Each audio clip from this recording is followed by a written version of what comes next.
Noite, tudo bem? Desculpa a demora, estava tentando me arrumar aqui, a ver as perguntas também.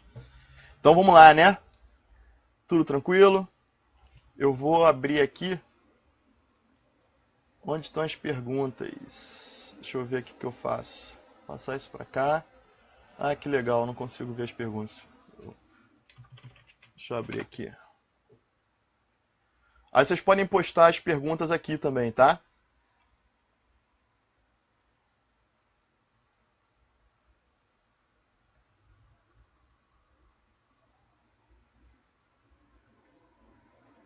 Deixa eu só responder aqui ao Igor.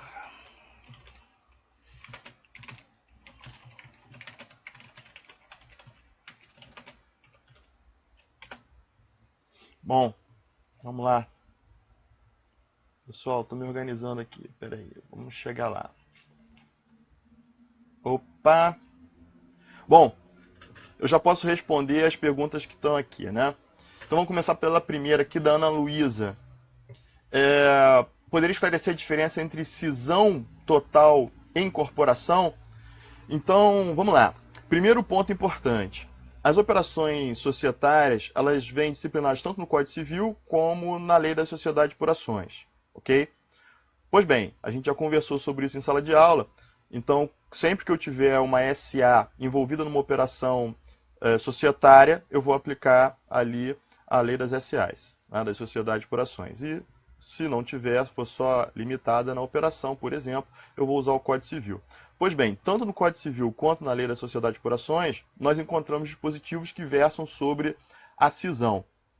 E, na verdade, a lei não dá maiores detalhes, até porque ela fala muito de cisão junto com incorporação.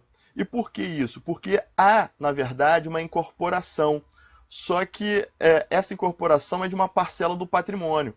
Então, como a gente vai definir isso? A incorporação, quer dizer, a operação societária incorporação pura, ela ocorre sempre que você tem uma sociedade que é extinta e todo o seu patrimônio é vertido para uma sociedade já existente. Ok? Então você tem lá numa primeira foto a empresa A e B, numa segunda foto a empresa B é incorporada integralmente à sociedade A. Ok? Então todo o patrimônio será vertido para a sociedade incorporadora. Já na cisão total, o que ocorre é que você tem parcelas incorporadas por sociedades diferentes. Então, eu também vou ter a extinção da sociedade incorporada, ou que teve as suas cotas, né, ou partes incorporadas por outras, ela também será extinta. Contudo, as parcelas que foram cindidas, elas serão destinadas a outras sociedades, não à mesma sociedade. Então, aí está o ponto de confusão. A sociedade que é cindida totalmente, ela também se extingue. Só que o seu patrimônio é partilhado entre outras sociedades já existentes, enquanto na incorporação, todo o patrimônio vai apenas para uma sociedade. Tranquilo? Não sei se ficou claro. Tá? A lei ela não abarca essa situação claramente, é uma questão prática, né? Então a cisão está lá. A cisão ela pode ser feita com parcela, destinação da parcela cindida para outras sociedades. E aí, na prática, se observou que às vezes você divide esse patrimônio da sociedade cindida e destina para várias sociedades, acarretando a extinção da sociedade que foi cindida. E isso, então, parece uma incorporação pura, mas não é. O que ocorreu foi que várias sociedades incorporaram parcelas cindidas de uma sociedade que foi extinta. Ok? Tranquilo? Então a primeira pergunta já foi. Vamos lá para a segunda. Isadora. Isadora pergunta se o nome Chilencia Comandita por Ações seria um nome empresarial possível para uma comandita por ações, porque olhando o artigo 281, parágrafo único, parece que sim, mas fiquei confusa, tá? Perfeito, perfeito. Veja, a comandita por ações é uma sociedade que praticamente hoje não existe, né? Eu contei para vocês aí em sala de aula que na história da formação das sociedades como nós conhecemos hoje, a comandita por ações e a comandita simples tem um papel importante, né? Foram as primeiras sociedades a serem constituídas aí na Idade Média. Pois bem, dito isso, essas sociedades, aí, como a comandita simples, aí nome coletivo, em outras, você quando coloca o nome de pessoa física, né, e todos os sócios que respondem de forma ilimitada têm o seu nome como pessoa física colocado no nome empresarial, e a gente vai denominar esse nome empresarial de firma, você teria situações impossíveis, né? Imagina que você tem 10 sócios que respondem de forma ilimitada, como você vai botar os 10 nomes no nome empresarial, as 10 firmas, né, no nome empresarial. Então, por isso, se convencionou que você poderia mencionar a extensão ECIA para dimensionar que existem outros sócios que respondem de forma ilimitada. Ok? Então, a expressão ECIA nas firmas, né, ou nos nomes empresariais destinados a caracterizar firmas, evidentemente você pode usar a expressão ECIA, né, mas aí ela evidentemente não se confunde com companhia. Né? A companhia SA, não. Aí e companhia, sim. E outras pessoas físicas responsáveis ilimitadamente. Ok?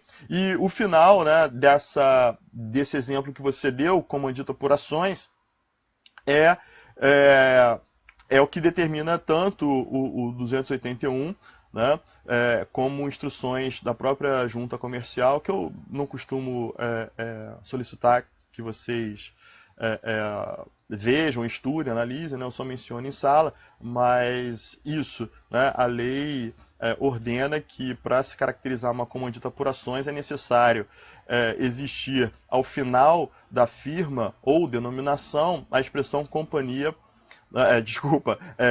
comandita por ações ou CA. Tá? Não é comum usar CA, em regra se usa comandita por ações, né? Quer dizer, de forma por extenso a expressão. Tá ok? Em São Paulo, hoje, se você colocar lá comandita por ações, você vai encontrar, salvo engano, 3 empresas, 3 sociedades, sendo que eu acho que só 2 estão em funcionamento, pelo menos hoje estão ativas. Né? Então é uma sociedade que hoje não encontra aí uma prática atual. Eu diria que 95% das sociedades existentes são limitadas, ou até mais, né? E ilimitadas entre simples, ilimitadas, ERELs, né? e sociedades anônimas seriam os outros 5%.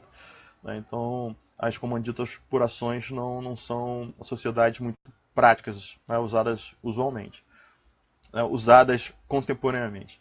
Ok? Então, está respondido, Isadora? Espero que sim. Qualquer coisa, fala por aqui. Só responder aqui porque eu estou respondendo mensagem ao mesmo tempo. Bom, Rafaela, definir trade dress, né, o trade dress, e dar um exemplo, por favor. Lógico, vamos lá. Rafaela, trade dress, né, trade dress. O trade dress seria conjunto imagem, né, a definição que a gente poderia dar, ou configuração da embalagem. Não tem uma tradução literal, né, trade dress, que seria, mas você pode colocar como conjunto imagem, configuração da embalagem. Né? E no Brasil, como eu já expliquei em sala de aula, quando nós pegamos decisões, nós vemos que esse conceito é utilizado de forma bem ampla, né? E aí eu vou explicar por quê. Então, o primeiro ponto aí é entender que a gente não tem isso aqui no nosso ordenamento disciplinado, tá? Então, é uma construção jurisprudencial. Em outros países, nós encontramos, como eu mencionei em sala, regulação específica, mas no Brasil nós não temos isso, por enquanto. Então, é a jurisprudência que vem construindo o conceito. Por isso que nós encontramos aí uma nebulosidade nos conceitos doutrinários. Né? Então, depende da corrente que o autor siga, ele vai dar um conceito um pouco diferente, mas pelas decisões judiciais, pelo menos a grande maioria das decisões, a ideia é essa, né? Conjunto imagem, quer dizer, o conjunto da imagem do produto. Então, o que a gente viu em sala é que o que se protege é a marca, e a marca pode ser tridimensional, né? Como a garrafa da Coca-Cola, pode ser um tipo de fecho, né? Pode ser até uma joia, a gente pode registrar como marca. A gente viu que a gente pode registrar em vários tipos de direitos autorais, né? Então a gente pode registrar como direito autoral, como direito à propriedade industrial, e dentro do direito da propriedade industrial a gente pode ter a patente ou registro de um mesmo objeto. Né? Isso é interessante, mas a gente viu em sala que é possível, né? E o NPI, inclusive, indica quais os procedimentos para se fazer isso. Bom, mas o que é importante entender? Então, na prática, você pede exemplo, acho que o conceito ficou claro, mas o exemplo que nós podemos citar são aqueles que até é fácil. Se você jogar no Google assim, trade dress, exemplos, você vai ver uma imagem, né? Eu acho que eu fiz isso em sala de aula com as turmas, né, que eu mencionei isso. Eu sempre gosto de fazer isso, porque eu sempre aprendo junto, né, porque aparece uma imagem nova que eu não tinha visto e tudo mais. Então, basta jogar isso no Google, jogar a imagem, você vai ver vários exemplos, né, de embalagens parecidas. Então, o trade dress seria uma proteção que um indivíduo teria ao registrar a sua marca ou seu desenho industrial, mas essa proteção não fica adstrita a só o desenho ou a marca que ele registrou, mas sim a todo o conjunto de imagem daquele produto. Então, por exemplo, você registra só uma marca, um logotipo, uma logomarca. Contudo, a sua embalagem, né, ela é azul, tem algum grafismo. Bom, o que você protegeu foi só o seu logotipo ou logomarca, e não a sua embalagem como um todo. Mas a justiça vem entendendo que também caracteriza uma infração à propriedade industrial se alguém imita a sua embalagem, embora não copie exatamente a sua marca, o seu logotipo. Tranquilo? É difícil explicar assim em palavras, mas se você usar essa expressão, colocar lá no Google exemplos de trade dress e botar no item imagens do Google, você vai ver várias imagens de embalagens muito parecidas, embora com logotipo ou logomarca diferente, mas que lembram a outra. Então é isso que o judiciário hoje vem apreciando e dizendo, olha, embalagens parecidas, mesmo que não sejam idênticas à marca registrada, também dão direito à indenização, por exemplo, ou até a interrupção de venda daquele produto. Tranquilo? Tá? Não sei se eu consegui explicar. Agora eu me perdi aqui. Rafael. Trade dress. Rafaela. Né? Respondi o trade dress para Rafaela. Agora a Carolina. Exemplificar controle gerencial. Ah, tá, professor. Carolina Sequeira. Será que poderia... Não, será que teria como explicar melhor controle gerencial? Ele é externo ou interno? Ah, ótimo. Bom, Carolina, essa questão é bem teórica, tá? Porque, na verdade, o controle gerencial ele seria um controle realizado pelo corpo diretivo das sociedades anônimas, tá ok?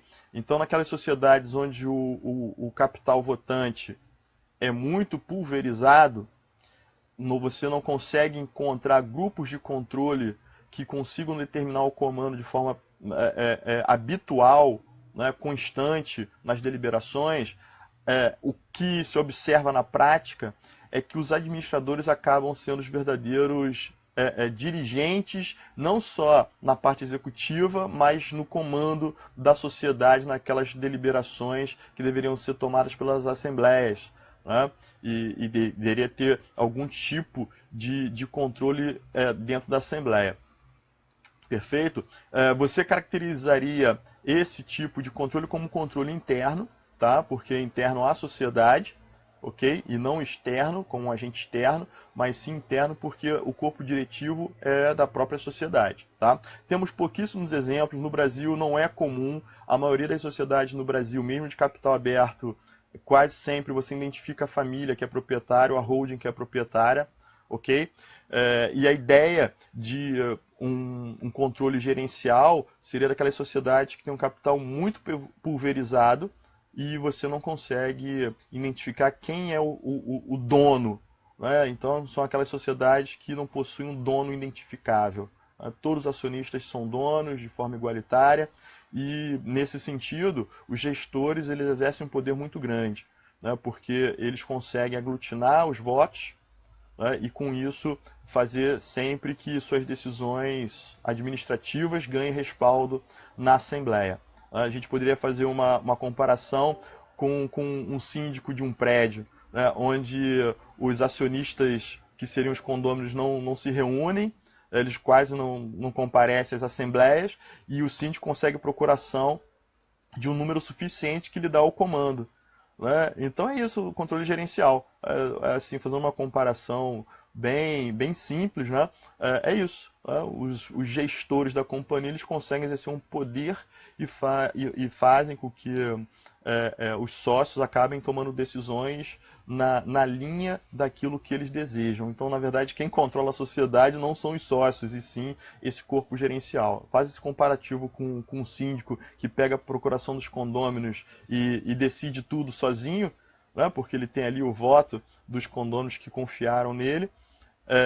É a mesma coisa numa sociedade onde o capital é pulverizado e o grupo de gestores coordena as deliberações sociais. Tranquilo? Respondi, espero que tenha respondido, tá? Pessoal, pode colocar aqui complementação de pergunta também, tá?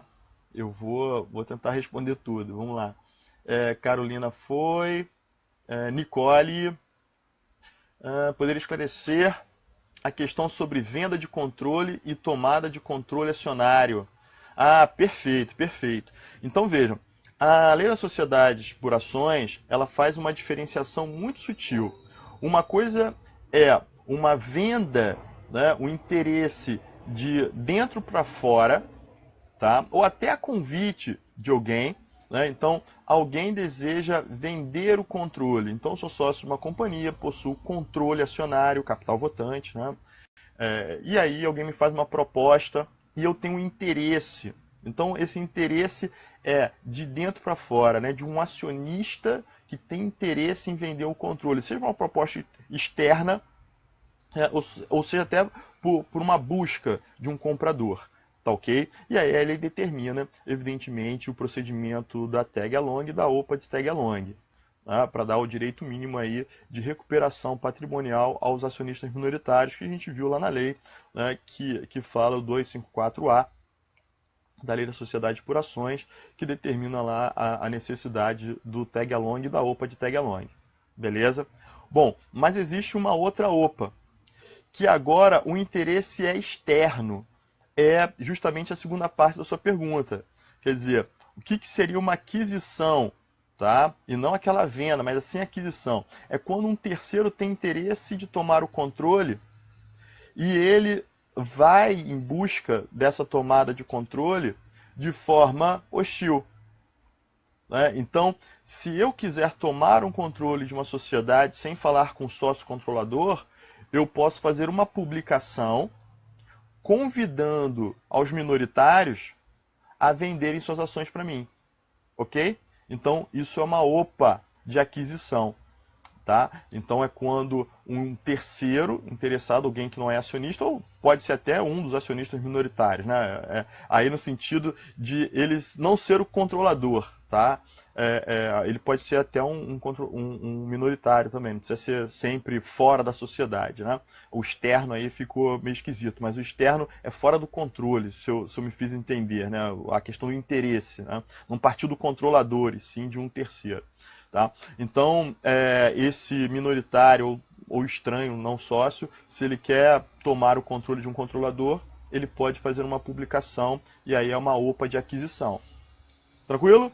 Não sei se eu expliquei legal. Então você tem uma OPA de tag-along, que é quando um controlador quer vender ou recebe uma proposta de venda do controle, e a OPA de aquisição é quando alguém que é externo ao controle, né, ou minoritário, ou alguém fora da sociedade, quer tomar o meu controle.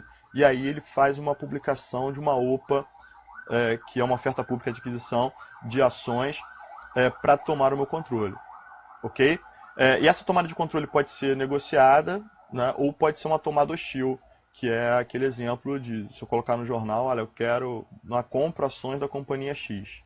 né, no intuito de tomar o controle. A gente viu que você pode fazer barreiras, né, que seriam firewalls ou poison pills, que impossibilitam isso. Então, por exemplo, se eu tiver 51% das ações com direito a voto, eu fico tranquilo. Qualquer pessoa pode tentar fazer uma OPA de aquisição, ele nunca vai conseguir ter o controle, porque se eu tenho 51%, né, então isso é interessante. De certa forma, isso que faz com que as sociedades não pulverizem a sua participação acionária, porque as pessoas não querem perder o controle, né? As famílias lá, os capitalistas, eles não vão querer, investidores, de modo geral, não vão querer perder o controle, e, portanto, eles sempre compram um percentual que impeça que alguém faça uma tomada hostil. Ok?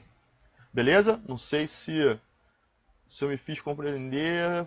Foi a Nicole. Beleza, Nicole? Bom, Raquel, o senhor poderia falar um pouco de FIP?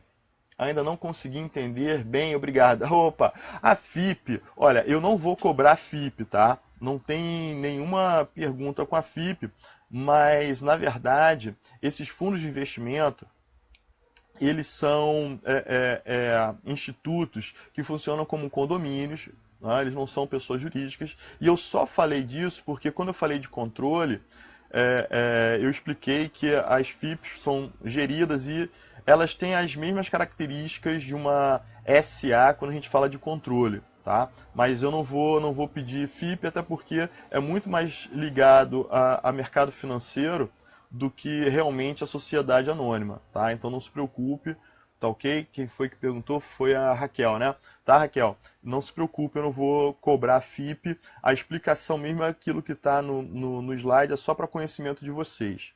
Tá? Eu citei, eu até tenho que rever isso, né? Que eu boto lá e as pessoas ficam preocupadas, porque tem, eu acho que uns 10 slides, né, sobre FIP. E na verdade foi quando eu preparei o material, eu me empolguei e botei FIP porque eu achei que era um assunto do momento, e estava no momento, porque a gente estava cheio de obra aqui, né, construção e todo mundo usando FIP, mas depois eu senti que eu acho que eu tirei um pouquinho da matéria de sociedade por ações. Né? As FIPs não estão tão ligadas à sociedade por ações assim, a não ser quando a gente fala de controle da possibilidade de você ter um gestor, né, SA na FIP. Beleza? Então, a gestão da SA, um gestor de uma SA ou uma SA poderia gerir a FIP, tranquilo? Que seria um condomínio. Tá? Então, não é SA. Beleza? Então, ok.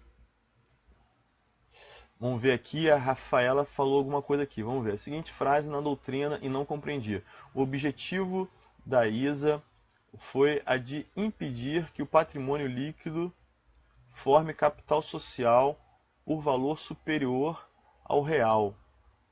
Né? Quanto mais o patrimônio líquido tiver o seu valor subestimado, maior garantia dos credores. Nem entendi. Isso foi dentro da formação do capital nas operações de reorganização societária. Eu não entendi aqui o que você quis dizer, Rafaela. O objetivo da lei das SEs foi de impedir que o patrimônio líquido forme capital social por valor superior ao real. Quanto mais o patrimônio líquido tiver o seu valor subestimado, maior garantia dos credores.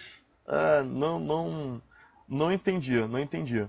Na verdade, o legislador, não sei se não entendi a frase, né? Não sei onde ela foi colocada, mas assim, a lei das SAs, ela se preocupou, e eu pedi para vocês lerem a exposição de motivos, né? Evidentemente com o mercado e com os sócios minoritários. Né? Então, o mercado inclui aí os credores da sociedade. Então, tudo na lei, ela exige que se dê transparência, que é o disclosure, ou full disclosure, e também se tenha avaliações de tudo. Então, as operações societárias, elas possuem uma série de documentos, né, balanços especiais, justificação, protocolo, aprovação em assembleia, justamente para resguardar os credores, que inclusive eles podem questionar operações societárias, evidentemente, seguindo as regras da lei, se forem prejudiciais aos seus créditos, ou às garantias dadas aos seus créditos. Né? Agora, a questão do patrimônio líquido ser subavaliado, superavaliado, ele não pode ser nenhum nem outro. Tá? A lei impede isso, de certa forma, porque responsabiliza tanto a empresa de auditoria como os peritos por qualquer diferenciação nos valores patrimoniais. Quem vai discutir isso? Os credores. Justamente os credores. Tá? Se os sócios superavaliarem o patrimônio, na verdade eles vão ter prejuízo, né? Porque eles vão estar pagando um valor que não corresponde ao real. Se eles subavaliarem o patrimônio, eles teriam uma vantagem. Mas aí os credores poderiam questionar o valor daquele patrimônio, porque passando um patrimônio menor, numa possível desconsideração da personalidade jurídica, se poderia questionar o valor. Né? Então, a verdade é que o valor deve ser o real.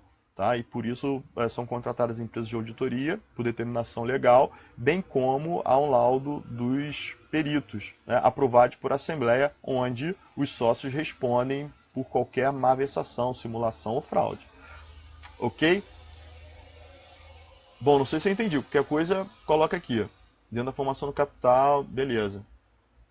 Rafaela, até para participação em grupo, de fato, é necessária aprovação pela assembleia? O grupo de fato, né, é um problema. Veja que a lei ela regula o que? O grupo de direito. Tá? Porque o grupo de fato, na verdade, ele parte, como diz, né, o grupo de fato, de uma constatação fática. Né? Então, pode ser que você não leve a uma assembleia e lógico, tem um grupo de fato. Os sócios podem questionar isso. Né, porque deveria passar por uma assembleia, deveria ser um grupo de direito. Na verdade, uma constatação que nós temos, né, que alguém formou um grupo de fato, isso, de certa forma, pode ser prejudicial aos sócios, né, por distribuição, por verticalização de atividade, uma série de fatores, até a responsabilização da sociedade em grupo econômico. Né, por ações trabalhistas, tributárias e etc. Então, é por isso que a legislação exige que os sócios deliberem qualquer tipo de reorganização, inclusive a participação em grupos societários. Ok? Não sei se eu fui claro. Tá? Então, é uma constatação fática. Se eu sou sócio de uma sociedade, não se fez assembleia, o controlador não convocou uma assembleia para deliberar o ingresso num grupo de fato, e eu constato que existe esse grupo de fato, sim, cabe direito aí a esse sócio a questionar essa inclusão, até o seu direito de retirada como um acionista dissidente, embora não tenha ocorrido a assembleia. Tá ok? Bom, vamos lá, mais o que nós temos aqui?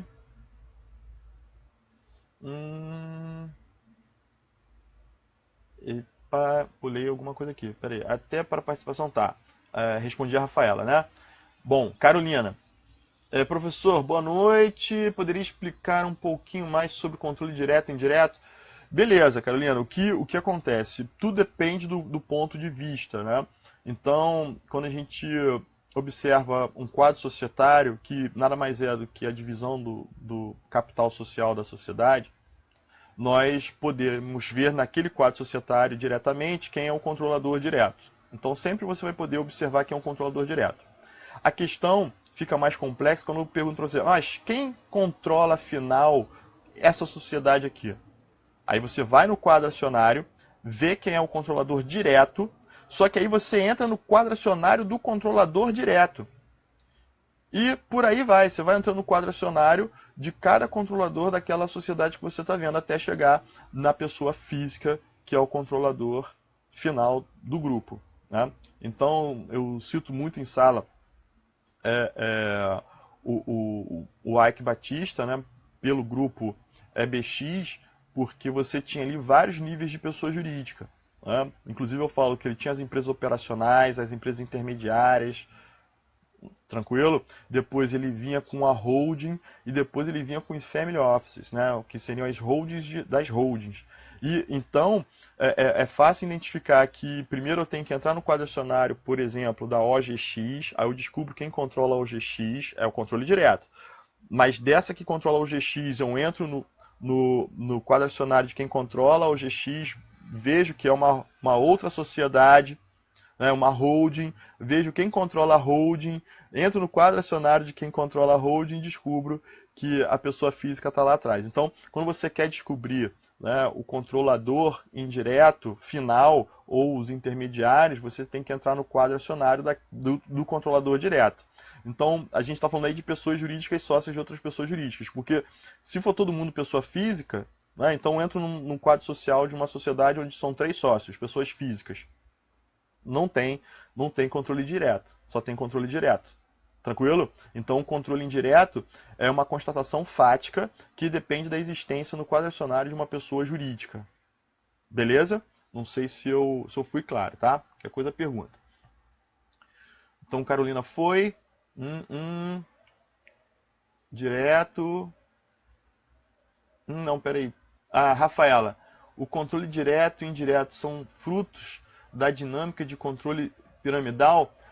Sim, na verdade, essa lógica de você verticalizar, de você expandir, colocar na base as atividades operacionais e você levar isso para um controle, né, posterior, fica muito mais fácil. Então, essa técnica, ela envolve inclusive a venda de grupos. Então, se eu quero, né, se o Ike Batista quer vender o grupo todo, ele não precisa vender cada uma das sociedades, né?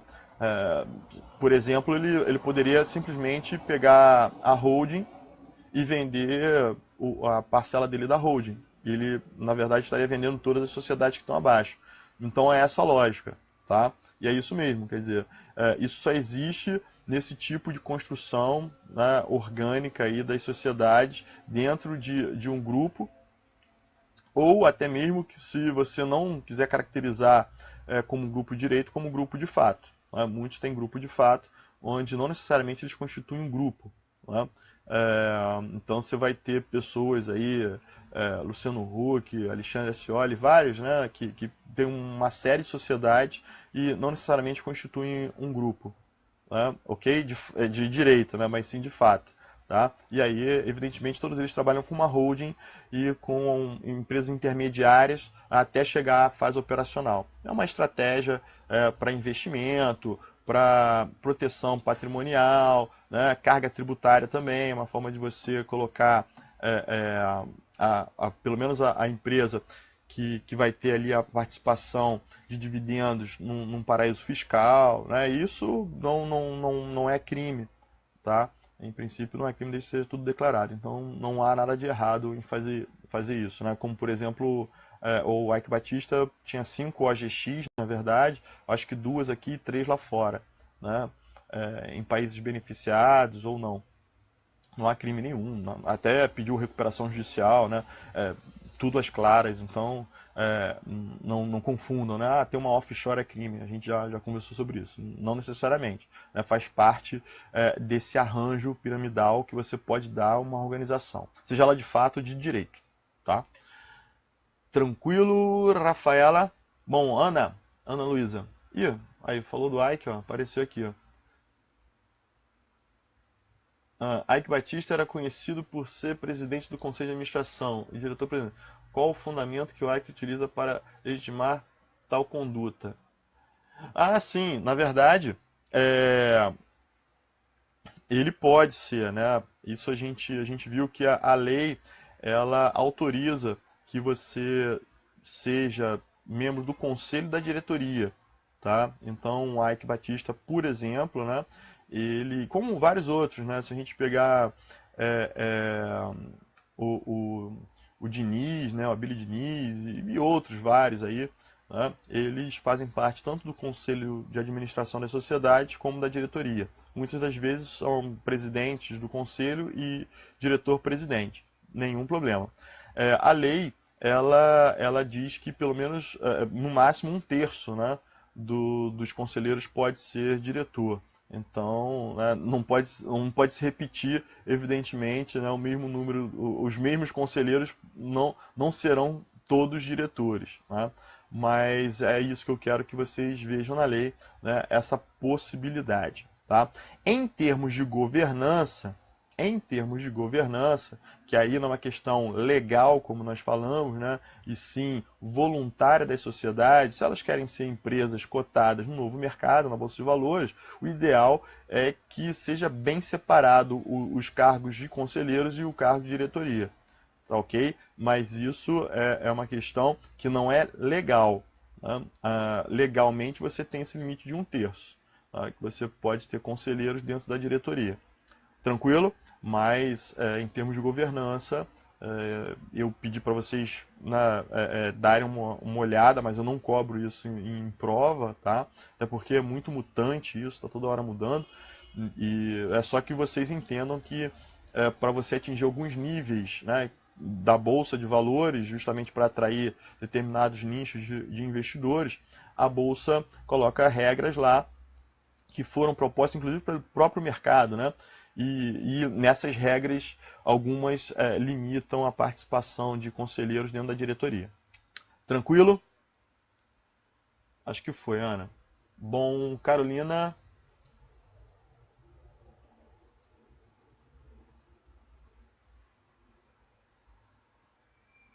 Ah, perfeito. A Carolina está perguntando aqui sobre quando que as ações preferenciais, né, sem direito a voto, poderão adquirir esse direito, em que situações? Bom, a gente tem a questão legal. Então, o não pagamento de dividendos mínimos, tá ok? Autoriza, né, legalmente que essas ações passem a ter direito a voto. É claro que o estatuto pode determinar qualquer outro tipo de situação, tá ok? Mas existe a situação legal, aquela que é obrigatória, tá? Então, dá uma olhada na lei, quando fala de dividendos mínimos, aí ele vai falar lá, ó, as ações preferenciais passarão a gozar o direito a voto, né, caso não sejam pagos dividendos mínimos em tais situações. Tranquilo? Então, a resposta é essa, dá uma olhada lá na lei que você vai encontrar o dispositivo.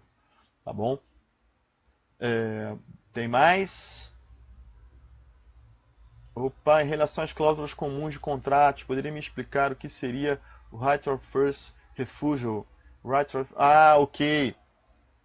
Bom, vou citar de forma simples, tá?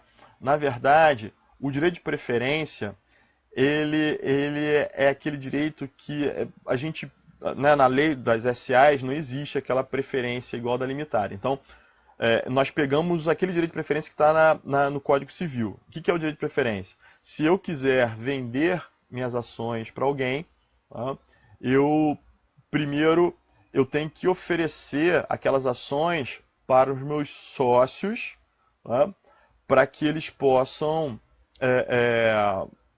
decidir se querem comprar ou não. Né? Eles têm um prazo para isso e tudo mais. Então, quando nós pegamos e imitamos esse tipo de procedimento do processo do Código Civil para a sociedade anônima, nós estamos dando direito de primeira recusa. Né? Então, o refuso aí seria a primeira recusa, first refusal. Né? Então, esse é bem interessante de usar numa SA. Então, antes de eu ter uma proposta externa e ofereço para o meu sócio para depois vender, está liberado para vender, na verdade, a primeira recusa liberatória é quando eu vou primeiro ao sócio e falo, olha, eu quero vender minhas ações. Você quer comprar? Não, não quero. A partir daí, ele abre e eu posso vender. Né? Então, é o direito de você vender suas ações após a primeira recusa de um sócio.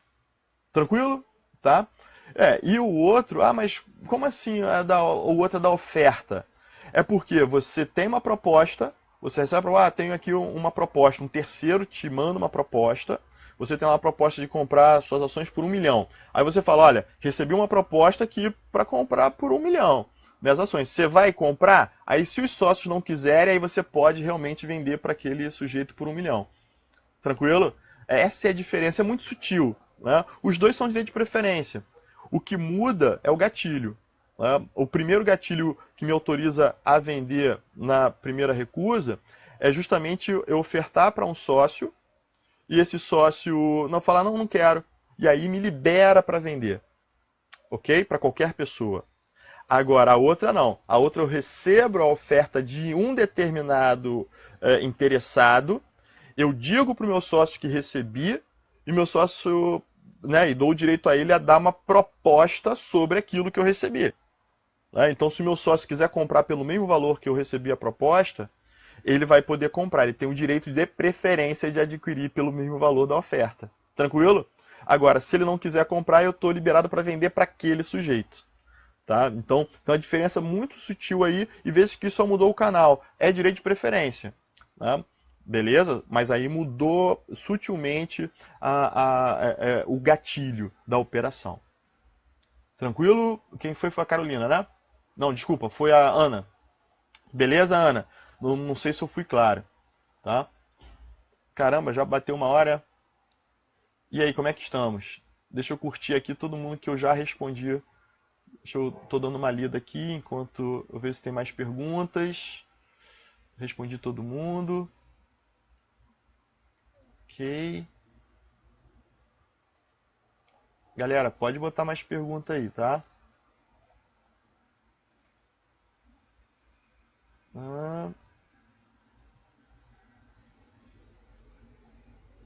Opa, achei alguma coisa aqui. Mais uma pergunta da Rafaela. Professor, com relação ao artigo 80 da LPI, tenho dívidas, não, dúvidas, né? Quanto a demora na concessão da carta patente. O que ocorre nesse tempo de protocolo até a concessão da carta, quais as garantias? Na verdade, o que nós vimos, né? Enquanto não for dada a carta patente, né, que é a concessão do seu, vamos dizer assim, título de propriedade, você vai ter o protocolo, né, daquela patente, ok? E lógico que você, hoje, no direito brasileiro, né, você, infelizmente, vai ter que exercer o seu direito de propriedade com base nesse título provisório, ok? Por isso que a sua patente, né, ela tem um prazo, grosso modo, né, de 20 anos a partir do registro, né, a partir do protocolo. Né? Mas nunca será inferior a 10 anos a partir da concessão da carta patente. Então, isso é uma constatação de que a carta patente demora. Tranquilo? No nosso sistema, em regra, em todo lugar do mundo demora algum tempo, né? Eu, pelo menos, não conheço nenhum lugar que seja automático. Imediatamente já se analise ali na hora a sua patente, porque isso demanda um cruzamento de informações. A tecnologia pode até um dia chegar a ser praticamente instantâneo, mas ainda não existe nenhum sistema que eu conheça, tá? Que seja assim instantâneo. Todos têm um momento de protocolo, e, dependendo do país, das circunstâncias, um prazo aí para se conseguir a carta patente. O Brasil demora muito. O Brasil demora muito por uma série de ineficiências. Né?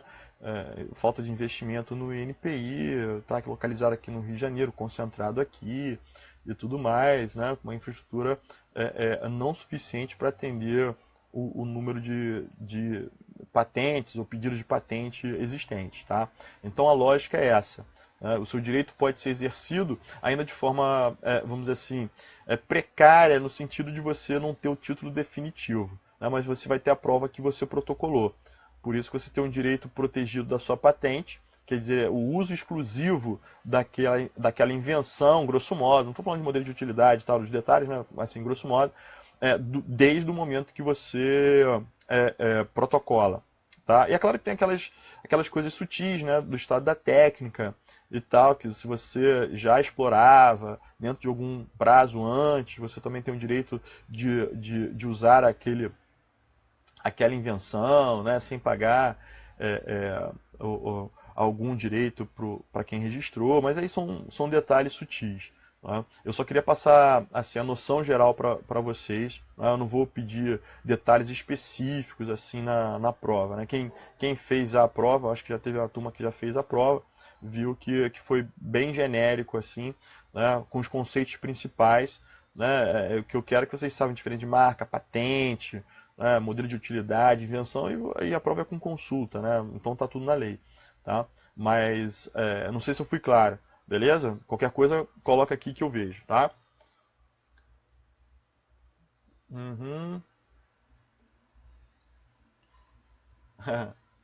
Tá ok, não liga não, tranquilo. Opa, Nicole, professor, pode explicar a conversão da companhia em subsidiária integral? Lógico. Bom, Nicole, o que acontece?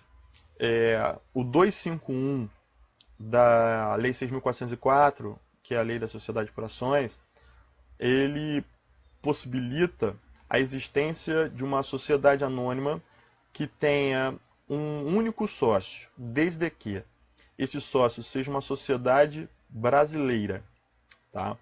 Então essa é uma exigência da lei.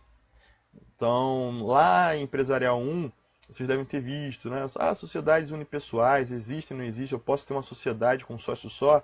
Pela definição do 981 do Código Civil, não existiria, né, uma sociedade com um sócio só, porque diz que sociedade são quando pessoas, né, se unem para compartilhar reciprocamente interesses na finalidade de lucro.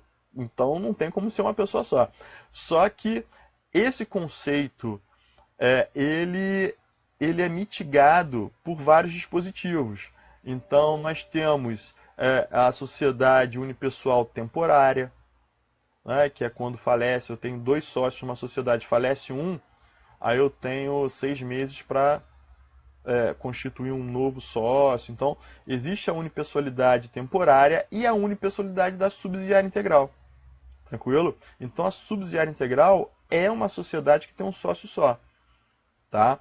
Então, às vezes, um ou outro autor esquece de mencionar isso, né? Só menciona do Código Civil, às vezes até porque está olhando ali só para o Código Civil. Mas a Lei da Sociedade por Ações tem ali um exemplo, né, que é real, evidente, um exemplo de uma sociedade unipessoal permitida no nosso ordenamento, que não é temporária. Tá? Ela pode ser originária ou derivada. Então, eu, como pessoa jurídica, não pode ser pessoa física, né? Imagina que eu sou uma pessoa jurídica, uma sociedade brasileira, quero constituir uma sociedade anônima onde 100% das ações são minhas. Se eu sou uma sociedade brasileira, posso sim constituir, tá? E aí aquela sociedade vai ficar, enquanto eu quiser, sendo só minha. Uma sociedade com sócio só? Sim. Tranquilo? Agora, ela pode ser derivada ou decorrente? Sim. Então, eu tenho lá 2 sócios de uma sociedade anônima e o sócio, que é uma sociedade brasileira, decide comprar todas as ações pertencentes a outro sócio. Então, aquela sociedade que não era uma subsidiária integral se tornou uma subsidiária integral. Tranquilo? Então, por isso tem essa divisão doutrinária da subsidiária integral originária e derivada ou decorrente. Né? É uma sociedade, a decorrente é uma sociedade que não era subsidiária integral e se tornou uma subsidiária integral. Então, o nome subsidiária integral vem daí. Né? A subsidiária integral é a sociedade anônima que tem todas as suas ações, não possui todas as suas ações pertencentes a uma outra sociedade brasileira, que não precisa ser uma SA. Então pode ser uma limitada? Sim, pode ser.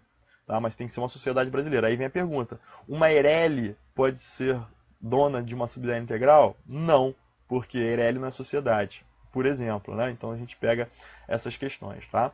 Tranquilo? E nem uma sociedade estrangeira. Tá bom? Ok, Nicole? Aí, se estiver ok, eu expliquei a conversão nesse sentido, né? Ok, Rafaela. Nossa, holding é fruto de um consórcio contratual ou societário. Qual a diferença entre ambos consórcios? Rapaz, André, pergunta difícil, hein? Essa aí você me pegou. Olha, na verdade, pode ser, né? Porque a holding é uma sociedade como uma outra qualquer, só que a finalidade dela é de gestão, vamos dizer assim, numa holding de gestão, que eu acho que é o que você perguntou. Mas é possível ter uma holding que é fruto de um consórcio? Veja, vamos lá, vamos por partes, né? Consórcio, na definição legal no ordenamento brasileiro, não, né? Porque o consórcio não tem personalidade jurídica.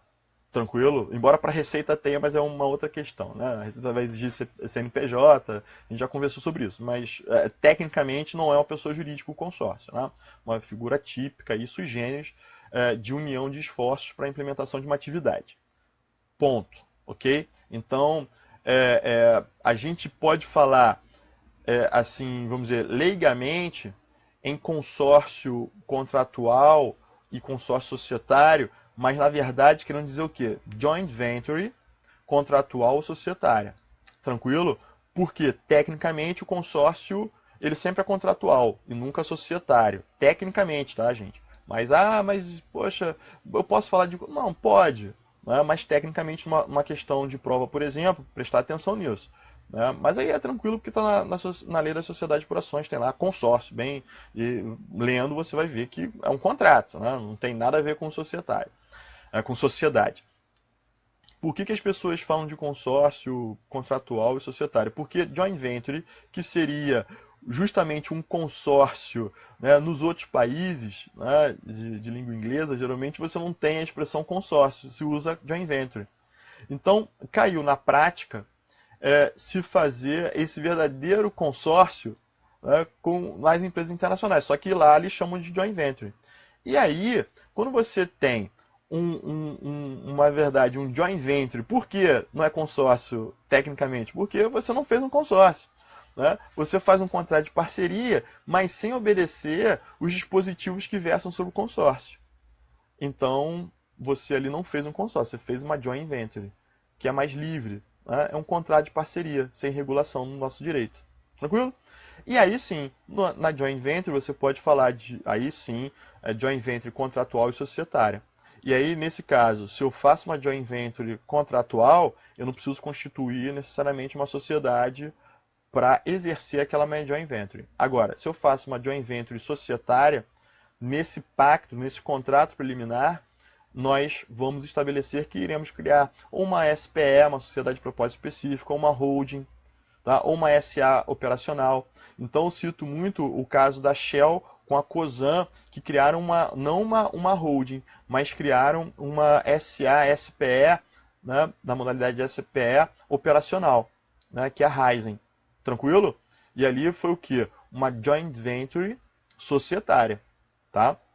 Cito também para vocês o caso da New Rest e da NRX, do grupo EBX. Né? Então a New Rest é uma empresa francesa, o grupo EBX tinha a NRX, né? E aí as duas sociedades decidiram criar a NRX New Rest, beleza? Que era o quê? O resultado de um contrato de parceria, que é o contrato de joint venture, beleza? Que resultou na constituição de uma sociedade nova, né? Beleza? Aí por isso que a gente chama de joint venture contratual, tá? Desculpa, societária nesse caso, tá? Mas na verdade sempre vai ter um contrato, né? Porque ela resulta depois na operação final, ela resulta na constituição de uma sociedade. Tá? Mas é interessante isso. Então, assim, consórcio é a nossa expressão para uma joint venture. Mas só que a nossa lei regula consórcio. Então, existe consórcio legal e não um conceito leigo. Tá? Então, consórcio, aquele que está na lei, tem aqueles requisitos lá. E aí eu não posso chamar consórcio de joint venture. Tranquilo? Então, eu posso usar, leigamente, eu posso falar, as empresas fizeram um consórcio, né? Mas não é técnico, porque o consórcio no Brasil é o consórcio que está na lei das SAs. Tranquilo? Não sei se eu fui claro aqui no curto período de tempo, né? Mas aqui é só para dar uma ideia para vocês aí, para vocês se acharem. Beleza, André? Aí pode falar se eu fui claro aí na resposta, se precisa de algo mais. Posso até botar aqui, ó, consórcio. Está no artigo 278 da Lei da Sociedade por Ações. Né?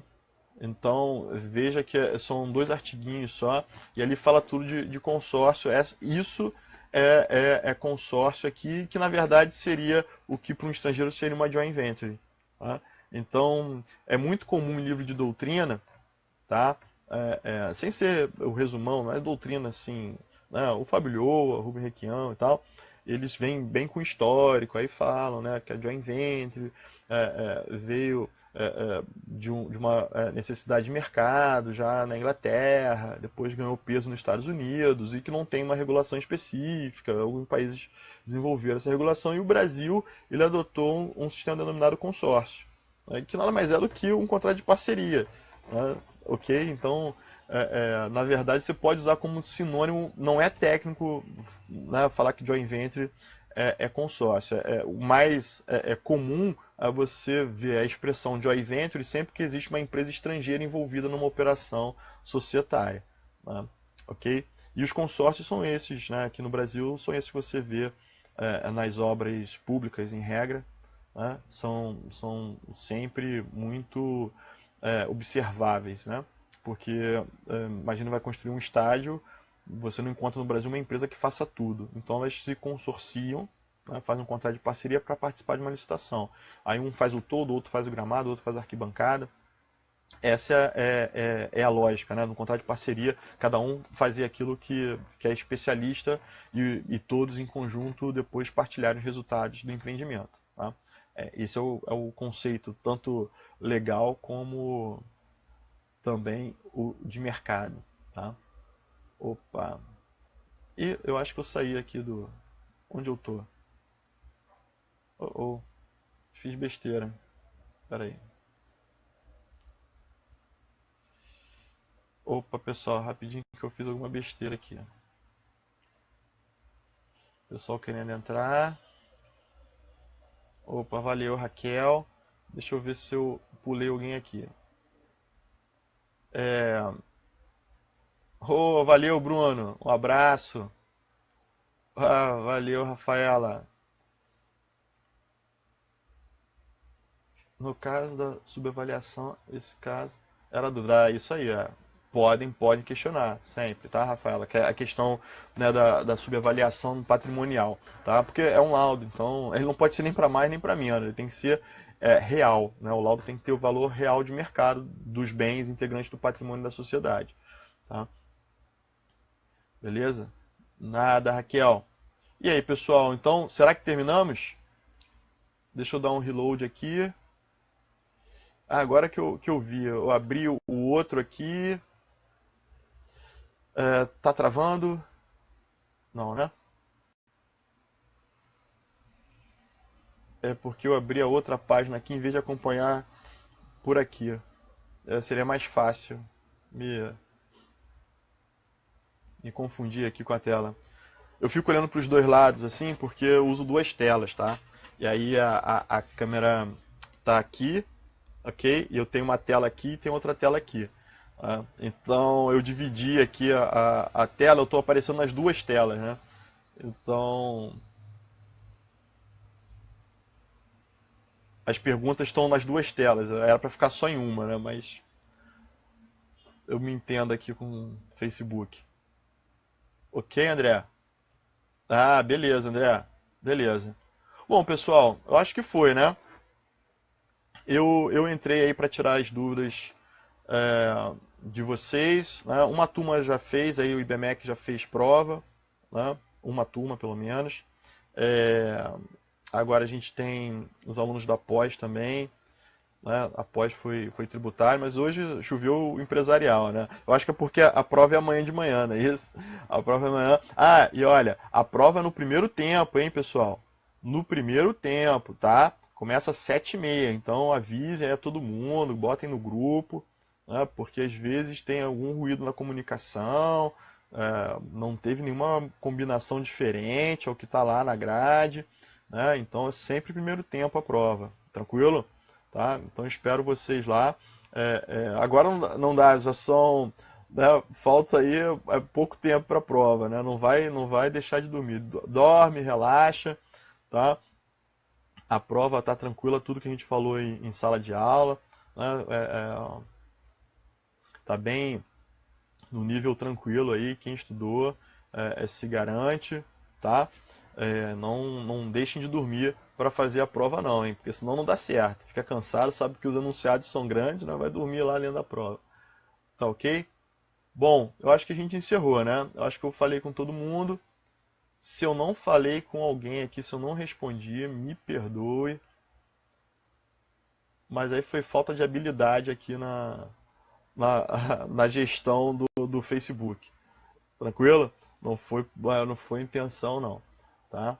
Mas, de qualquer forma, eu ainda vou trabalhar aqui agora, vou continuar trabalhando e vai ficar aberto aqui. Então, qualquer pergunta, aí eu vou responder escrito mesmo ou por voz, tá? Mas se tiver alguma dúvida aí, quem estiver estudando, né, geralmente até a meia-noite eu estou acordado. Depois, né, é hora de dormir. Tranquilo? Então vou encerrar por aqui.